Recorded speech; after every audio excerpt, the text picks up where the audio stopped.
완도와 더불어 함께하는 완도 주사랑교회. 네, 오늘 우리에게 주신 거룩하신 하나님의 말씀은 누가복음 22장 14절에서 20절까지 말씀입니다.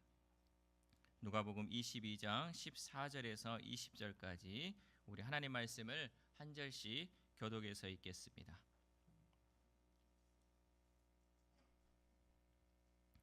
때가 이르매 예수께서 사도들과 함께 앉으사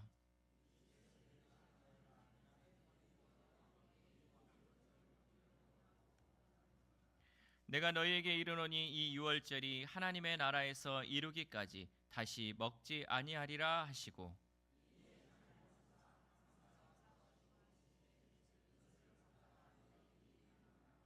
내가 너희에게 이르노니 내가 이제부터 하나님의 나라가 임할 때까지 포도나무에서 난 것을 다시 마시지 아니하리라 하시고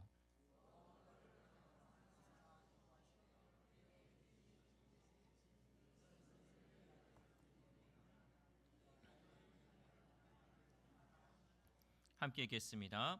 저녁 먹은 후에 잔도 그와 같이 하여 이르시되 이 잔은 내 피로 세우는 새 언약이니 곧 너희를 위하여 붓는 것이라. 아멘. 할렐루야. 우리 옆 사람과 인사하겠습니다. 축복합니다. 네, 잘 오셨습니다. 우리 가슴에 손을 얹고 고백하겠습니다. 나는 행복합니다. 나는 잘 되고 있습니다. 나는 복받은 사람입니다. 나는 건강합니다. 네, 이 말씀대로 이루어질 줄 믿습니다. 우리가 일주일에 한 번이라도 이렇게 외치면요, 이 소리를 누가 듣는다고? 하나님도 들으시고 나도 들어요. 내 안에 있는 이 몸의 모든 세포들이요, 나는 건강합니다. 나는 잘 되고 있습니다. 나는 복받습니다. 이 소리를 들으면 이 세포들이요, 힘을 얻어요. 그래서 정말로 건강해져요.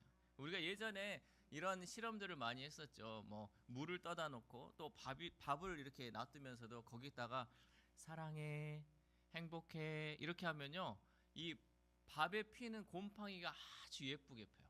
그리고 물이 육각수가 돼요. 근데요, 이 물이나 밥에다가요, 나는 너 싫어, 너 저주해, 아이고, 뭐 우리 욕하듯이 이 빌어먹을 놈 막 이렇게 하잖아요. 그러면 이 곰팡이가 완전한 안 좋은 곰팡이, 또 물도 완전히 찌그러지는 게 보인다 그래요. 여러분, 우리의 몸이요 70%가 물이잖아요. 물. 이 몸 안에 있는 것이요, 좋은 말, 또 긍정의 말, 또 복된 소리를 듣고 자란 이 몸은요 건강해질 수밖에 없어요. 물이 육각수가 된다니까요. 우리 육각수가 이 몸이 좋은 몸이 될 수 있도록 우리는 늘 이 긍정의 말, 좋은 말, 나뿐만 아니라 다른 사람에게도 늘 이 말들을 행함을 통해서 늘 우리는 하나님의 은혜로 살고 하나님께 복받은 사람으로 살아가야 할 줄 믿습니다. 오늘은 종료주일이며 우리는 이 날을 기념하기 위해서 성찬식을 행합니다. 특별히 예수님께서는 제자들과의 마지막 만찬을 가지시며 새 언약을 선포하셨습니다. 본문을 통하여 우리는 성찬의 의미를 되새기며 우리를 통하여 새로운 언약을 이루어 가시는 그 하나님의 은혜를 경험하는 시간이 되기를 소망합니다. 첫 번째, 우리는 잔의 의미를 보아야 합니다. 첫 번째, 잔의 의미. 본문 누가복음의 만찬의 순서는 어떻게 되냐면 처음에 잔이 나오고 그 다음 떡이 나오고 그리고 또 잔이 나와요. 그러니까 누가복음을 이렇게 오늘 본문을 읽어보면 맨 처음 나오는 잔, 그리고 떡, 그리고 잔, 이런 순서로 기록되어 있다라는 거죠. 누가복음 22장 17절 말씀 함께 읽겠습니다. 시작. 이에 잔을 받으사 감사기도 하시고 이르시되 이것을 갖다가 너희끼리 나누라. 아멘. 이 말씀은 만찬상에 앉은 직후에 나온 잔으로서 주님이 제자들에게 일일이 따라주신 포도주가 아니라 제자들이 나누어 먹도록 내놓은 것을. 그러니까 이거는 너희들끼리 그냥 나눠 먹어라 하고 그냥 나눈 거죠. 예수님이 일일이 제자들에게 따라준 잔이 아니라는 거죠. 왜 예수님은 이렇게 그냥 놔두면서 너희들끼리 나눠 먹으라라고 했냐면, 이렇게 서로 나누게 한 것은 만찬에 참석한 제자들의 일체성을 강조하는 것이죠. 그러니까 너희들이 이 하나된 모습을 늘 가지고 있어야 한다라는 거죠. 그래서 이 잔을 가지고 서로 돌려서 먹었어요. 이걸 가지고, 이 하나의 잔을 가지고 하나 된다라는 그 의미로서 그 잔을 마셨다라는 거죠. 그리고 나서 예수님은 식사 후에 예수님은 제자들에게 잔을 하나하나 포도주를 채워주시면서 이렇게 말씀하셨습니다. 누가복음 22장 20절 하반절 말씀 시작. 이 잔은 내 피로 세우는 새 언약이니 곧 너희를 위하여 붓는 것이라. 아멘. 예수님께서 주신 잔으로 인하여 이제 새로운 언약 관계가 이 제자들과 이루어지게 됐습니다. 새로운 길이 열리게 되었다라는 거죠. 근데 예수님이 이렇게 새 언약이라고 하는데, 그렇다면 옛 언약은 무엇입니까? 옛 언약이 있었기 때문에 새 언약이 생기는 거잖아요. 옛 언약이 무엇이냐면 하나님께서 이스라엘 백성에게 율법을 세워주면서 이 율법을 너희들이 지키면 나는 너희의 하나님이 되고 또 그들은 거룩한 백성이 되고 제사장의 나라가 된다. 그러니까 내가 정해놓은 이 율법, 내가 이 기록한 이 말씀을 지켜나갈 때 생하는 것이 바로 옛 언약, 옛날 너희들과 맺었던 언약이다라는 것이죠. 하나님께서는 이 옛 언약을 지키기 위해 짐승의 피로 인을 치셨습니다. 그렇지만 이스라엘 백성들은 계속해서 죄를 지음으로써 하나님과의 그 언약을 깨뜨려 버렸죠.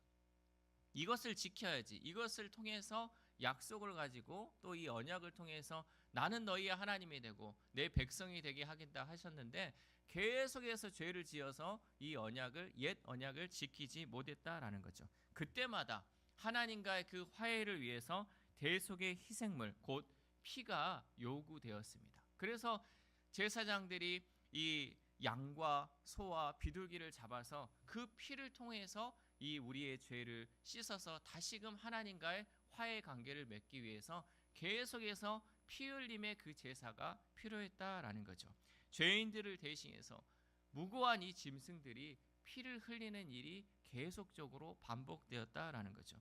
이러한 반복적인 흐름이 있을 때 하나님께서는 예레미야 선지자를 통해 이렇게 선포했습니다. 예레미야 31장 31절 시작. 여호와의 말씀이니라. 보라, 날이 이르르니 내가 이스라엘 집과 유다 집에 새 언약을 맺으리라. 아멘. 옛 언약, 처음에 맺었던 그 언약을 너희들이 너무나도 지키지 않고 계속해서 반복해서 죄를 짓기 때문에 이제는 내가 새 언약을 맺겠다라고 선포하시죠. 그래서 그 언약의 말씀은 이렇게 이어집니다. 예레미야 31장 33절 말씀 시작. 그러나 그날 후에 내가 이스라엘 집과 맺을 언약은 이러하니 곧 내가 나의 법을 그들의 속에 두며 그들의 마음에 기록하여 나는 그들의 하나님이 되고 그들은 내 백성이 될 것이라. 여호와의 말씀이니라. 아멘. 여러분, 좀 전에 제가 얘기했듯이 옛 언약, 처음 맺은 언약은 어디에 새겼냐면 돌에 새겼어요. 돌에. 그래서 돌에다가 하나님의 언약을 새겼는데, 이번에 예레미야를 통하여서 하나님 말씀하신 것은 이 언약을 이제는 돌이 아니라 내 마음에 새긴다는 거예요. 이 마음에 언약을 새기는 새 언약을 너희와 맺겠다라는 것이죠. 하나님께서는 과거 돌에 새겨 하나님의 계명을 지키라고 했는데 이스라엘 백성들은 그 기록된 하나님의 말씀을 지키지 않았습니다. 그러자 하나님께서는 새 언약을 맺어주시며 그것을 어디에 기록하라? 마음에 기록하라라고 말씀하셨죠. 이 예언에 따라 하나님의 아들이신 예수 그리스도께서는 본문에서 내 피로 세우는 새 언약이다라고 말씀하셨습니다. 예수님의 피로 세우신 새 언약을 통해 죄 많고 연약한 우리가 하나님의 백성이 되는 줄 믿습니다. 두 번째로는 이 언약의 피입니다. 언약의 피. 우리가 잘 알다시피 피는 우리 몸을 지탱하는데 가장 중요한 것 중에 하나예요. 그래서 여러분, 우리가 몸이 아파서 병원에 입원하면 가장 먼저 무엇을 하는 줄 아십니까? 피를 뽑아요. 피를 뽑아서 그 피 안에 지금 어떤 잘못된 것들이 있는지 피를 통해서 알 수 있다는 거죠. 피가 혼탁해지거나 끈끈해지거나 좋지 못한 피가 흐르게 되면 여러 가지 다른 병의 원인이 되기도 합니다. 이러한 모습은 우리 몸에서만 일어나는 것이 아닙니다. 사회 전반에 걸쳐 나쁜 피와 같은 역할을 하는 피들이 있다라는 거죠. 예전에 개봉했던 영화 중에 1994년에 배드 블루드라고 나쁜 피라는 그 영화가 상영된 적이 있습니다. 이 영화의 흐름을 지배하는 내용은 살인, 무더위, 에이즈, 일방적 사랑이나 도피 같은 불안감, 이런 것들이 이 사회를 병들게 하고 이 사회를 악하게 한다라는 것이죠. 그래서 영화의 흐름을 지배하는 것은 이런 다양한 피들이 우리의 사회를 악하게 하고 병들게 한다라는 것을 밝히고 있습니다. 우리는 이러한 더러운 피를 제거해야 사회가 맑아질 수 있고 평화로운 사회를 만들어갈 수 있습니다. 그러므로 우리는 더 이상 우리의 죄를 짓게 하는 이 독소를 제거하고 정결하게 하는 새로운 피로 수혈을 받아야 합니다. 여러분, 우리가 이제 신장이 안 좋으면 어떻게 해요? 피를 계속 걸러내야 돼요. 안 좋은 노폐물이나 또 안 좋은 것들은 다 사라지게 해야 돼요. 우리가 좋은 피, 건강한 피, 또 우리에게 있어서 좋은 피들을 수혈 받아야지 우리의 몸이 병들었던 몸이 회복되고 깨끗하게 된다라는 거죠.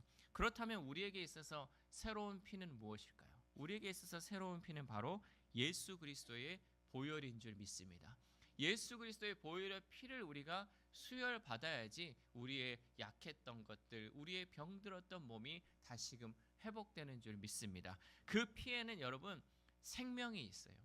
예수 그리스도의 보혈에는 생명이 있고 새롭게 하는 정화의 능력이 있습니다. 그 피를 받으면 영혼의 나쁜 피가 제거되고 죄와 노폐물과 독가스, 딱딱해진 마음의 병이 치료해지고 회복되는 줄 믿습니다. 그래서 우리는 예수님의 그 피를 예수님께서 우리에게 마시게 하였다는 거죠. 여러분, 지금 우리는 예수님의 피를 마실 수 없어요. 예수님이 이 땅에 계시지 않기 때문에. 그러나 이 성찬을 통하여서 예수님이 그신 그 피를 우리가 영적으로 우리가 다시금 마심을 통하여서 우리의 병들었던 몸, 우리 안에 있는 여러 가지 독소들이 제거되는 놀라운 일이 일어날 줄 믿습니다. 또한 그 피를 통하여 새로운 언약의 백성으로 다시금 세워지게 된다라는 거죠.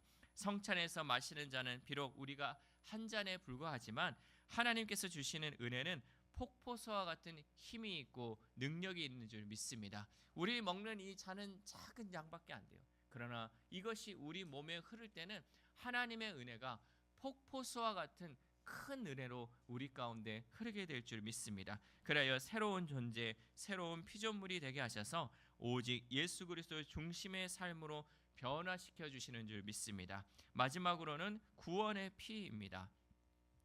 예수님과 제자들의 성만찬이 끝난 이후로 순환 그런 주간을 통하여서 여러 가지 사건들이 기록되죠. 그래서 마지막에 예수님은 해골이라는 곳으로 끌려나가 다른 죄수 두 사람과 함께 십자가에 못 박히게 되십니다. 주님의 피 흘림 속에 해마저 그 빛을 잃어버렸죠. 누가복음 23장 46절 말씀입니다. 시작.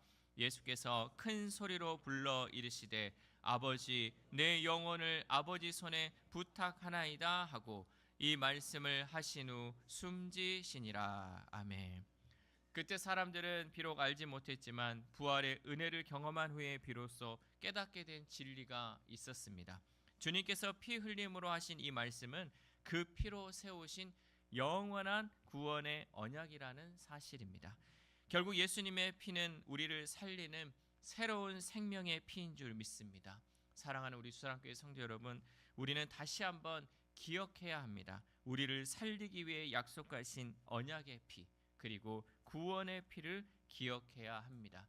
단순히 성찬을 통하여 행해지는 의식이 아니라 그 피가 나를 살리고 그 피가 내 가족을 살리고 그 피가 내 이웃과 나라와 민족을 살리는 그리스도의 보혈임을 잊지 말고 그 은혜로 살아가는 저와 여러분 되시기를 주님의 이름으로 소망합니다.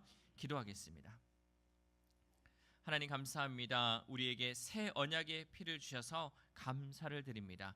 그 언약의 피를 마시고 예수님의 은혜를 기억할 수 있도록 도와주옵소서. 예수님의 예루살렘 입성은 인간적인 환영이 아니라 우리를 구속하시기 위한 고난의 그 행진이었다는 사실을 알게 됩니다. 어리석은 군중들의 환호보다 우리를 구원의 길로 인도하시기 위한 보혈을 기억하며 감사하는 고난주간이 되게 하여 주옵소서. 또한 오늘 성찬을 통하여 우리가 그 보혈을 마시게 하시고 구원의 영원한 언약의 백성이 되어 오직 하나님께만 영광 올려드리는 우리 주사랑교회 되게 하여 주옵소서. 이 모든 말씀 우리를 위해 한 방울의 피도 아끼지 아니하신 예수 그리스도의 이름으로 기도드립니다. 아멘. 찬송가